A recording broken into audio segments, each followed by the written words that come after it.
Hello বন্ধুরা, তোমরা সবাই কেমন আছো? আশা করি ভালো আছো, আর আমিও কিন্তু ভালো আছি। তো 25শে ডিসেম্বরে এই যে ছোট্টখাট্ট একটা পিকনিক হয়েছে। তো তোমাদেরকে তো একটুখানি দেখিয়েছিলাম যে রান্না বান্না করছে তোমাদের দাদাভাই। তো 30খানা ডিম রান্না হচ্ছে, ডিমের ঝোলটা আমি করলাম। আর রিয়া ওদিকে ভাত টাত করেছে, এদিকে খুব সুন্দর করে সাজিয়েছে সব বাচ্চা কাচ্চারা। আর এই প্ল্যানটা কিন্তু পুরোটাই রিয়ার মেয়ে শ্রেয়ার, যে ওর মধ্যে এই ইসেগুলো আছে, এই ট্যালেন্টগুলো, মানে সব বাচ্চাদেরকে এক জায়গায় করে নিয়ে এইসব আনন্দগুলো করতে পারে। আর তার সাথে সাথে সাথে আমরা বড়রাও আছি যে একটু সাপোর্ট দিই।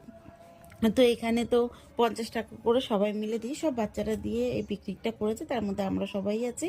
আর তার সাথে খাওয়া দাওয়া এরকম হয়েছে, খেলাধুলা হয়েছে, গিফট দেওয়া হয়েছে, তার সাথে সাথে ডিমের ঝোল ভাত খাওয়া হয়েছে। খুব সুন্দর হয়েছে, ভীষণ আনন্দ হয়েছে। পরের বছর আর একটু বড় করে করার যেতেই পারে যদি আমরা সাপোর্ট দিই। তো চলো, যদি ভালো লাগে ছোট্ট একটা লাইক করে দিও। টাটা।